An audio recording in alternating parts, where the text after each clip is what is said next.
A very special good evening to all of you my dear students. तो कैसे हैं आप लोग? उम्मीद करता हूँ आप सभी लोग अच्छे होंगे, पढ़ाई भी अच्छी चल रही होगी।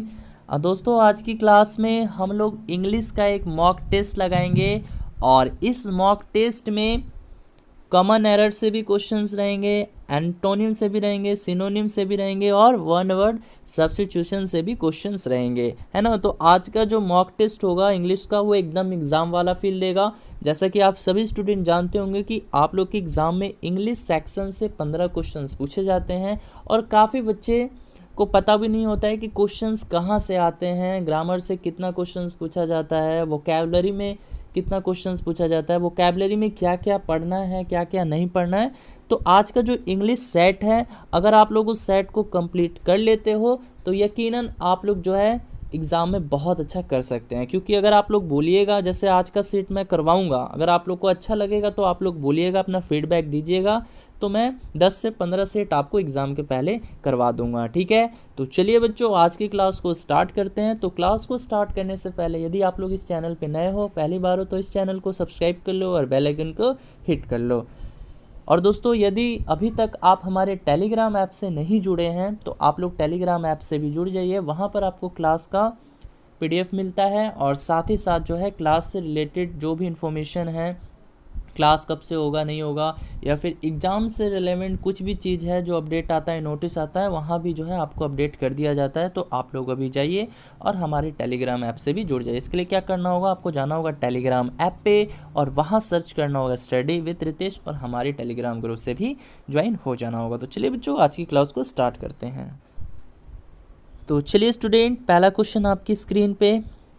अब देखिए क्वेश्चन है, कॉमन एरर से है, कैसे सॉल्व कीजिएगा। तो देखिए आपको एक सेंटेंस दिया गया है, ठीक है, यहाँ से यहाँ तक।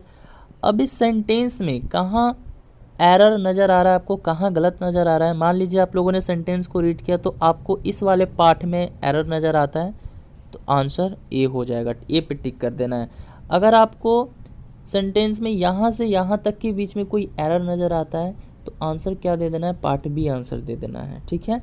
अगर आपको सेंटेंस में यहाँ से यहाँ तक आप लोग पढ़ें फिर से और इस वाले पार्ट में बच्चों एरर नज़र आता है, गलती नज़र आता है, तो आंसर ऑप्शन सी हो जाएगा, यानी पार्ट सी में आप लोग टिक कर दीजिएगा। अगर आपको सेंटेंस कम्प्लीटली सही लगता है, आपको नज़र आता है कोई भी एरर नहीं है, तो वहाँ जो है ऑप्शन डी हो जाएगा, यानी नो एरर कर देना है आंसर, ठीक है। हाँ जी, तो चलिए एक दो क्वेश्चंस मैं आप लोग को करवाता हूँ, आप लोग खुद समझ जाइएगा। तो क्वेश्चन है, ही don't know the difference between a ship a submarine, या नो एरर। तो जल्दी से बता दीजिए, इस सेंटेंस को जब आप लोगों ने रीड किया तो आपको कहाँ गलती नज़र आई। अगर गलती नहीं है, एरर नहीं है, तो आंसर ऑप्शन डी हो जाएगा। बताइए किस पार्ट में आपको एरर नज़र आ रहा है, पार्ट ए में, पार्ट बी में, पार्ट सी में, या अगर पार्ट डी कब होगा, जब ये क्वेश्चन पूर्ण रूप से ठीक होगा तब। पूर्ण रूप से सही है क्वेश्चन, कोई एरर नहीं है, तो आंसर नो एरर कर देना है। हाँ जी, तो वेरी गुड, यदि आप लोग जवाब दे रहे हैं ऑप्शन ए। जी हाँ दोस्तों, ऑप्शन ए यानी आपका करेक्ट आंसर हो जाएगा। ये ए वाला पार्ट, इसी में गलती है। कहाँ गलती है, तो यहाँ देखिएगा बच्चों, यहाँ पे देखिए ही डोंट नो लिखा है ना, ही डोंट नो। तो यहाँ पे डोंट के बदले क्या होगा, डज नॉट का प्रयोग होगा। डोंट के बदले क्या होगा बच्चों, डज नॉट का प्रयोग होगा, क्योंकि वाक्य का जो सब्जेक्ट है ही क्या है, सिंगुलर है। तो ही के साथ क्या चीज़ का प्रयोग किया जाता है, डज का प्रयोग किया जाता है ना। हाँ, और उसके बाद जो है वर्ब वन आता है। तो सेंटेंस का स्ट्रक्चर जो है कुछ इस प्रकार होगा। ही क्या है, सिंगुलर सब्जेक्ट है, तो यहाँ पे इसके साथ जो आता है डज आता है, ना कि डू आता है, ठीक है बच्चों। आप लोगों ने पढ़ा भी होगा, जैसे ही डज द वर्क, यानी वह काम करता है। तो चलिए स्टूडेंट, बढ़ते हैं अगले क्वेश्चन की तरफ। अगला क्वेश्चन है, yesterday I met an old friend when I am going to the market, या नो एरर। तो बच्चों, जब आप लोगों ने सेंटेंस को रीड किया तो आपको कहाँ एरर नज़र आया। यदि इस में कोई एरर नहीं है, कोई गलती नहीं है, देन आप लोगों का आंसर ऑप्शन डी हो जाएगा। तो बिल्कुल फास्ट तरीके से आंसर करना है जी। और आप सभी से रिक्वेस्ट है, वीडियो को जितना हो सके उतना शेयर कीजिए। बहुत से ऐसे स्टूडेंट हैं जो इकोनॉमिकली मतलब काफ़ी कमज़ोर हैं, आर्थिक रूप से काफ़ी कमज़ोर हैं, है ना, जो बड़े बड़े इंस्टीट्यूट में फ़ी नहीं दे पाते हैं, वो भी क्लासेस करना चाहते हैं बट उन तक क्लासेस नहीं पहुंच पाता है। तो आप लोगों से मेरा निवेदन है, रिक्वेस्ट है कि वीडियो को जितना हो सके अपने फ्रेंड दोस्तों सबके साथ शेयर कीजिए ताकि वो लोग भी पैरामेडिकल में बहुत अच्छा कर सकें। हाँ जी, तो वेरी गुड स्टूडेंट, यदि आप लोग आंसर दे रहे हैं पार्ट बी यानी ऑप्शन बी आंसर है, देन आप लोग का आंसर सही है ना। तो अब देखना है बच्चों एरर क्या है। तो देखिए स्टूडेंट, यहाँ पर लिखा है व्हेन आई एम गोइंग, तो यहाँ पे एम की जगह वाज का प्रयोग होगा। क्यों? क्योंकि देखिए यहाँ पे दोनों जो घटनाएं हैं ना वो पास्ट में हैं, पास्ट में, यानी yesterday I met and old friend, यानी कल मैं अपने ओल्ड फ्रेंड यानी पुराने मित्र से मिला। कब? When I was going to the market, यानी जब मैं मार्केट जा रहा था तब, है ना। तो यहाँ पे सेंटेंस का अर्थ क्या है बच्चों? कल मैं अपने पुराने दोस्त से मिला जब मैं मार्केट जा रहा था। तो रहा था, रही थी, वहाँ पे सब्जेक्ट के बाद क्या आता है? वाज या वर का प्रयोग होता है। तो यहाँ पे आई है तो आई के साथ वाज का प्रयोग होगा, एम का तो यूज होगा नहीं। समझ में आया स्टूडेंट? हाँ जी, तो चलिए बढ़ते हैं अगले क्वेश्चन की तरफ। तो पार्ट बी जो है इसका राइट आंसर हो जाएगा, ठीक है ना। पार्ट बी पे जो है आपको टिक कर देना है।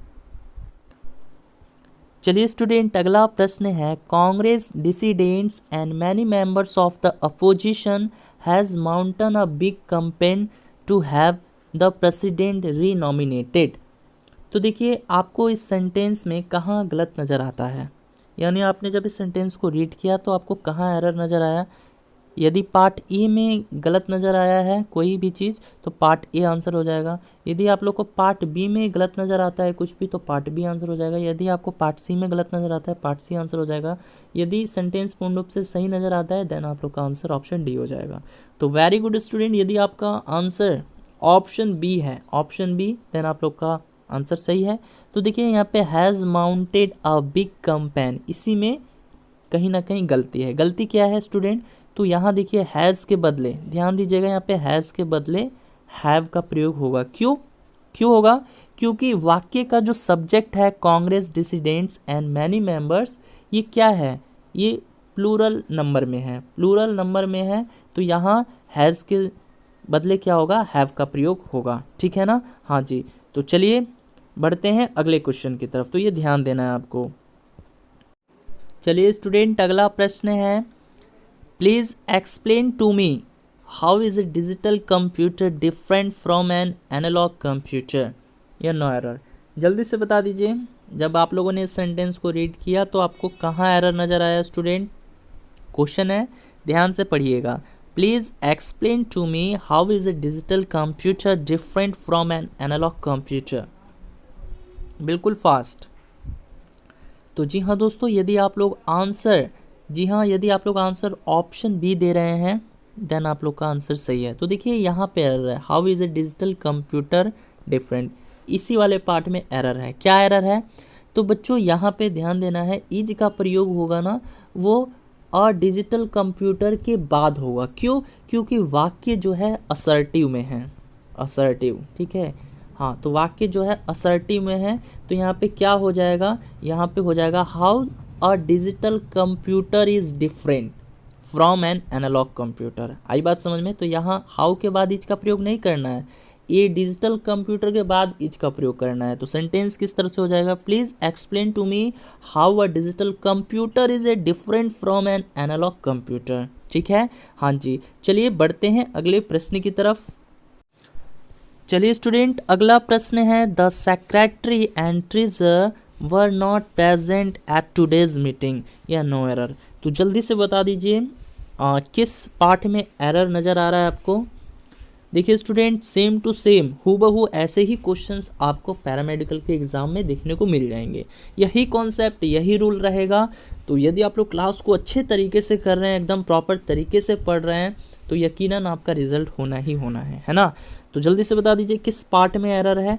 तो वेरी गुड स्टूडेंट, यदि आप लोग आंसर दे रहे हैं पार्ट बी देन आप लोग का आंसर सही है। तो पार्ट बी में एरर है। क्या एरर है बच्चों?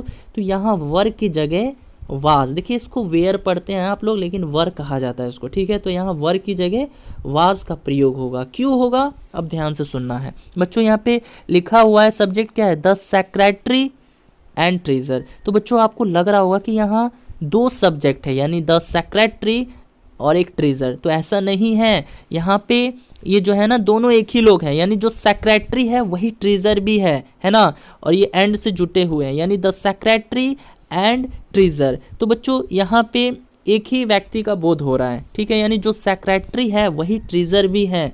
तो अब आप ही बताइए, एक सब्जेक्ट है तो एक सब्जेक्ट के लिए वर का प्रयोग कैसे हो सकता है? वाज का प्रयोग होगा, है ना, वाच का ही प्रयोग होगा। अच्छा देखिए बच्चों, यहाँ पे 10 सेक्रेटरी है, अगर यहाँ पर भी देखिए ट्रेजर के पहले आर्टिकल द का प्रयोग कर दें तब यहाँ पर दो व्यक्तियों का बोध होगा। तो जब दो व्यक्तियों का बोध होगा और एंड से जुटे हैं तो वहाँ जो है वर का प्रयोग करते थे, हम लोग करते हैं, है ना। लेकिन यहाँ पे 10 सेक्रेटरी है ना, यहाँ पे क्या है, 10 सेक्रेटरी एंड ट्रेजर, यानी जो सेक्रेटरी है वही ट्रेजर भी है ना। तो कहने का मतलब क्या है, वर की जगह वाच का प्रयोग होगा। क्यों होगा? क्योंकि 10 सेक्रेटरी एंड ट्रेजर से एक ही व्यक्ति का बोध हो रहा है। तो चलिए जैसे एक और एग्जांपल के माध्यम से मैं समझाने का प्रयास करता हूं। जैसे द सेक्रेटरी, देखिए सेक्रेटरी का स्पेलिंग अच्छे से देख लीजिएगा, काफ़ी मिस स्पेल्ड करेक्ट स्पेल्ड में यहाँ से प्रश्न पूछा जाता है। तो the secretary and principal dash present in class, present in the class. तो बताइए, हाँ जी, तो the secretary and principal dash present in the class, क्या क्या आएगा यहाँ पे? इज आएगा, आर आएगा, एम आएगा या नन? बिल्कुल फास्ट आंसर कीजिएगा। यानी देखिए the secretary and the principal, यानी जो सेक्रेटरी है वही प्रिंसिपल भी हैं और वो क्लास में प्रेजेंट है, उपस्थित हैं। तो बताइए क्या आएगा वो? Very good. तो वेरी गुड स्टूडेंट, क्या आएगा? इज आएगा। तो इज का प्रयोग करेंगे, क्यों? क्योंकि यहाँ पे एक ही व्यक्ति का बोध हो रहा है ना, यानी जो सेक्रेटरी है वही प्रिंसिपल भी है ना। अब जैसे मान लीजिए एक और क्वेश्चन देता हूँ मैं आपको, the secretary and the principal. अब बताइएगा, the secretary and the principal dash present in the class, then बताइए क्या होगा? यानी अब इज होगा या आर होगा या एम होगा? एम तो होगा नहीं बच्चों किसी भी कीमत पे, है ना। तो क्या होगा? इज भी नहीं होगा, क्योंकि यहाँ पे दो व्यक्तियों का बोध हो रहा है। क्यों? क्योंकि दोनों के नाम देखिए, दोनों के पोस्ट के पहले आर्टिकल दी का प्रयोग है, यानी the secretary and the principal. तो देखिए यहाँ पे the secretary and the principal है ना। तो यहाँ पे दो अलग अलग व्यक्ति हैं, है ना, सेक्रेटरी कोई और है, प्रिंसिपल कोई और है। तो यहाँ जो है हम लोग आर का प्रयोग करेंगे, ठीक है ना, आर का। तो वेरी गुड स्टूडेंट, हाँ सभी बच्चों का ठीक है। तो चलिए बढ़ते हैं अगले प्रश्न की तरफ। चलिए स्टूडेंट, अगला प्रश्न है, neither Rakesh nor I are living for Hyderabad. तो जल्दी से बता दीजिए, जब आप लोगों ने सेंटेंस को रीड किया तो आपको किस पार्ट में गलती नज़र आ रहा है? यदि पार्ट ए में गलती नज़र आ रहा है तो पार्ट ए आंसर दीजिएगा, पार्ट बी में नज़र आ रहा है तो पार्ट बी, पार्ट सी में नज़र आ रहा है तो पार्ट सी, यदि कोई भी एरर नहीं है तो ऑप्शन डी। तो वेरी गुड स्टूडेंट, जी हाँ दोस्तों, सेंटेंस को आप लोगों ने पढ़ा, neither Rakesh nor I are living for Hyderabad. तो यहाँ पार्ट बी में गलती है। क्या गलती है? तो यहाँ आर की जगह एम का प्रयोग होगा। एम क्यों होगा? एम का प्रयोग क्यों होगा? क्योंकि बच्चों ध्यान दीजिएगा कि जब दो सब्जेक्ट्स ऐदर और, ऐदर डैश डैश डैश और, नेदर नॉर से जुड़े हुए हों, ध्यान से समझना है बच्चों, जब दो सब्जेक्ट्स आइदर और नेदर और से जुड़े हुए हों तो वर्ब जो आता है ना वो बाद वाले सब्जेक्ट के अनुसार आएगा, यानी राकेश के अनुसार नहीं लगेगा। यहाँ पे जो वर्ब आएगा वो बाद वाले सब्जेक्ट, तो बाद वाला सब्जेक्ट कौन सा है? तो आई है। तो आई के अकॉर्डिंग यहाँ पे क्या आना चाहिए? वर्ब, एम का प्रयोग होना चाहिए, है ना। तो एम का यूज होगा। तो याद रखना है, neither Rakesh nor I am living for Hyderabad, ठीक है। हाँ जी, चलिए बढ़ते हैं अगले प्रश्न की तरफ। अगला क्वेश्चन है, ध्यान देना है, the gentleman together with his wife and daughter were drowned. Drowned का मतलब क्या होता है? डूबना, ठीक है। तो अब जल्दी से बता दीजिए सेंटेंस में कहाँ आपको एरर नज़र आ रहा है, यानी द जेंटलमैन या टुगेदर विथ हिज वाइफ या एंड डॉटर वेयर ड्राउंड, किस पार्ट में एरर नज़र आ रहा है बच्चों? तो वेरी गुड स्टूडेंट, यदि आप लोग पार्ट सी आंसर कर रहे हैं देन आप लोग का आंसर सही है, पार्ट सी में एरर है। यानी यहाँ पर देखिए वर जो है ना, वर के बदले किस चीज़ का प्रयोग होगा, यहाँ पे वर का प्रयोग नहीं होगा, यहाँ पे वाज का प्रयोग होगा। अब आप लोग बोलिएगा वाज का प्रयोग क्यों होगा, तो ध्यान से समझना है नियम। तो स्टूडेंट ध्यान देना है आपको कि जब दो सब्जेक्ट, देख रहे हो यहाँ पे दो सब्जेक्ट है, तो जब दो subject together with, along with या फिर विथ, ध्यान दीजिएगा, जब दो subject together with, along with या विथ से जुड़े हुए हों तो जो वर्ब आता है स्टूडेंट वो इसके पहले आने वाले सब्जेक्ट पर निर्भर करता है। यानी टुगेदर विथ के पहले कौन सा सब्जेक्ट है जी, द जेंटलमैन है, तो यहाँ पे जो वर्ब आएगा इसके अनुसार लगाना है, इसके अनुसार जो है वर्ब का प्रयोग करना है। तो क्या हो जाएगा, द जेंटलमैन वाज। तो यहाँ पे क्या करेंगे, यहाँ पे वर्ब का प्रयोग नहीं करेंगे, यहाँ पे वाज का प्रयोग करेंगे, ठीक है। तो याद रखना है जब भी दो सब्जेक्ट हो और उसके बीच में टुगेदर विथ, अलोंग विथ आ जाए तो जो वर्ब होगा वो इसके पहले आने वाले सब्जेक्ट पे निर्भर करेगा, यानी द जेंटलमैन के अनुसार यहाँ वर नहीं वाज का प्रयोग करेंगे, ठीक है। हाँ जी, चलिए बढ़ते हैं अगले प्रश्न की तरफ। तो अगला प्रश्न है student, our country need a number of self sacrificing and devoted political leaders, या नो एरर, जल्दी से बता दीजिए। Our country need a number of self sacrificing and devoted political leaders, या नो एरर। बिल्कुल फास्ट, बिल्कुल फास्ट। तो very good student, यदि आप लोग आंसर पार्ट ए में टिक लगा रहे हैं देन आप लोग का आंसर सही है। तो देखिए यहाँ पे ध्यान देना है बच्चों, यहाँ पर नीड नहीं होगा, नीड के बदले क्या होगा, नीड्स होगा, नीड के बदले नीड्स होगा। क्यों, क्योंकि वाक्य का जो सब्जेक्ट है आवर कंट्री ये क्या है, सिंगुलर है। तो भैया सब्जेक्ट जब सिंगुलर है तो वर्ब भी तो सिंगुलर ही होगा ना। तो our country needs a number of self sacrificing and devoted political leaders, ठीक है। हाँ जी, तो चलिए बढ़ते हैं अगले प्रश्न की तरफ। चलिए स्टूडेंट, अगला प्रश्न है पिक द सिनोनिम्स, यानी आपको इसमें से सिनोनिम्स बताना है। वर्ड जो दिया हुआ है वंडरस, तो जल्दी से बता दीजिए वंडरस का सिनोनिम्स क्या हो जाएगा। सिनोनिम्स का मतलब एक ऐसा वर्ड जो सेम मीनिंग रखता हो, यानी वंडरस का बिल्कुल सेम मीनिंग रखता हो, है ना। हाँ, हिंदी में पर्यायवाची शब्द भी कहा जा सकता है ना। तो देखिए पहला ऑप्शन है विनिंग, दूसरा ऑप्शन है रोमिंग, तीसरा ऑप्शन है मार्वलस, चौथा ऑप्शन है फोर्सफुल। तो जल्दी से आंसर कीजिएगा प्यारे बच्चों, बहुत ही अच्छा क्वेश्चन है और ऐसे ही सिनोनिम्स से जो है आपके एग्जाम में प्रश्न पूछे जाते हैं। तो बच्चों वंडरस का मतलब क्या होता है, सबसे पहले तो ये जानिए। वंडरस का मतलब होता है चमत्कारी, यानी एक तरह से बोल सकते हो आश्चर्यजनक, आश्चर्यजनक। तो जल्दी से बता दीजिए यहाँ पर कौन सा ऐसा वर्ड होगा इन चारों में से जो बिल्कुल सेम मीनिंग रखता हो, हूबहू इसी की तरह। तो विनिंग तो होगा नहीं, विनिंग का मतलब क्या होता है, जीतना होता है। रोमिंग होगा जी, बिल्कुल नहीं, रोमिंग का मतलब क्या होता है, एकदम घूमने वाला, भटकने वाला, तो ये भी नहीं होगा। फोर्सफुल होगा तो जी नहीं, फोर्सफुल भी नहीं होगा क्योंकि इसका मतलब होता है बलपूर्वक। तो बचा क्या, ऑप्शन सी यानी मार्वलस। तो मार्वलस का मतलब भी क्या होता है, एकदम आश्चर्यजनक, बोलते हो ना marvellous, this pick is marvellous. तो ऑप्शन नंबर सी जो है आपके इस क्वेश्चन का राइट आंसर हो जाएगा, ठीक है। तो चलिए स्टूडेंट बढ़ते हैं अगले प्रश्न की तरफ। तो नेक्स्ट वर्ड है बच्चों प्रैग्मैटिक। तो प्रैग्मैटिक का भी सिनोनिम्स बताना है आपको। तो क्या होगा, प्रैक्टिकल होगा या फिर वाइज होगा या इंटेलिजेंट होगा या प्रॉपर होगा। बिल्कुल फास्ट, हर एक स्टूडेंट जवाब देंगे, बिल्कुल फास्ट। प्रैग्मैटिक का सिनोनिम्स क्या होगा, हाँ जी बिल्कुल फास्ट। तो वेरी गुड स्टूडेंट, प्रैग्मैटिक का मतलब क्या होता है। तो देखिए प्रैग्मैटिक का मतलब होता है व्यवहारिक, क्या होता है, व्यवहारिक, ठीक है, व्यवहारिक होता है। तो बच्चों प्रैक्टिकल होगा तो जी हाँ प्रैक्टिकल ही होगा, क्योंकि प्रैक्टिकल का मतलब भी क्या होता है, व्यवहारिक ही होता है, व्यवहारिक, ठीक है। हाँ जी, वाइस क्यों नहीं होगा, क्योंकि वाइस का मतलब बुद्धिमान होता है। इंटेलिजेंट भी नहीं होगा क्योंकि इसका भी मतलब बुद्धिमान, तेज ये होता है।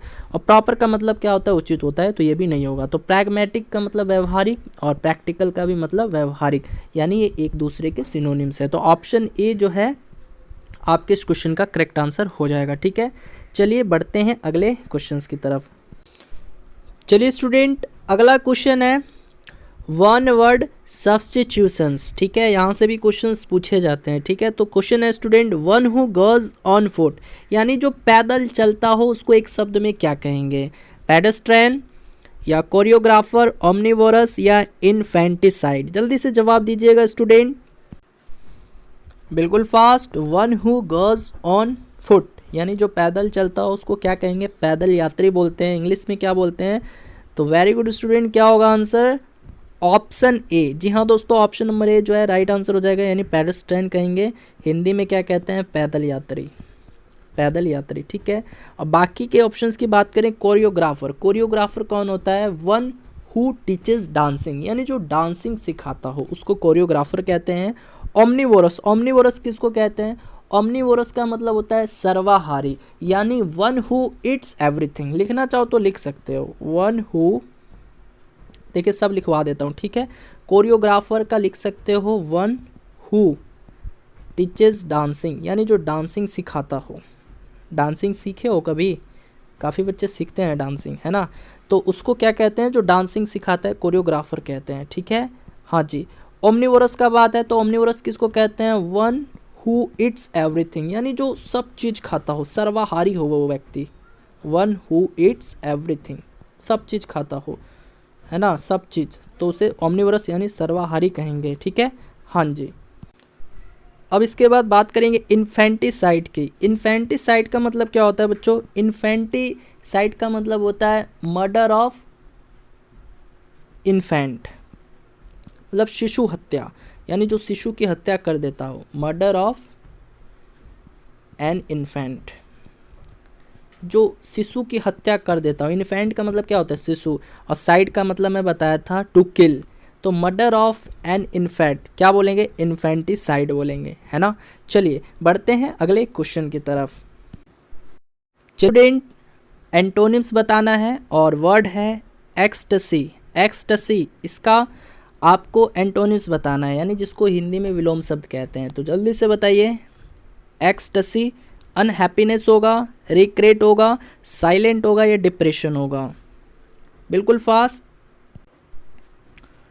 एक्सटसी, एक्सटसी का मतलब क्या होता है स्टूडेंट? एक्सटसी का मतलब होता है एकदम खुशमय, एकदम परमानंद वाला चीज़। कुछ भी खुशमय बोल सकते हो, आनंद बोल सकते हो, एक तरह से खुशी बोल सकते हो, ठीक है। खुशी, खुशी भी बोल सकते हो। हाँ, तो एक्सटसी का मतलब खुशमय, आनंद, खुशी। तो अब बताइए इसका एंटोनिम्स क्या होगा? क्या रिग्रेट होगा? जी नहीं, रिग्रेट का मतलब होता है पश्चाताप, ठीक है। साइलेंट होगा? जी नहीं, साइलेंट का मतलब होता है एकदम चुपचाप। डिप्रेशन होगा? तो ये भी नहीं होगा, क्योंकि इसका मतलब होता है निराशा। तो बचा क्या? ऑप्शन है, यानी अनहैप्पीनेस। अनहैप्पीनेस का मतलब क्या होता है? एक तरह से निराशा, मतलब निराशा हो जाएगा, या मतलब जिसमें खुशी नहीं हो, अनहैप्पीनेस वो चीज़ होती है ना। हाँ, तो very good. Ecstasy, ecstasy, ecstasy का मतलब क्या होता है? खुशी, और अनहैप्पीनेस का मतलब होता है नाखुश बोल सकते हो, है ना। तो ये क्या हो जाएंगे? एंटोनिम्स हो जाएंगे एक दूसरे के। एक्सटेसी और अनहैप्पीनेस एक दूसरे के एंटोनिम्स हो जाएंगे। तो चलिए दोस्तों, आज की इस क्लास में इतना ही। यदि क्लास अच्छी लगी हो और आप ऐसी क्लास चाहते हो तो आप लोग जो है वीडियो के कमेंट सेक्शन में अपना फीडबैक जरूर दीजिएगा। मिलते हैं अगली क्लास में, तब तक के लिए बाय बाय, टेक केयर। आराम से पढ़िए, अटेंटिवली पढ़िए और अच्छे तरीके से पढ़िए, एकदम रूटीन बनाकर, ठीक है। हाँ जी, इस बार रिजल्ट किसी भी कीमत पर देना ही देना है।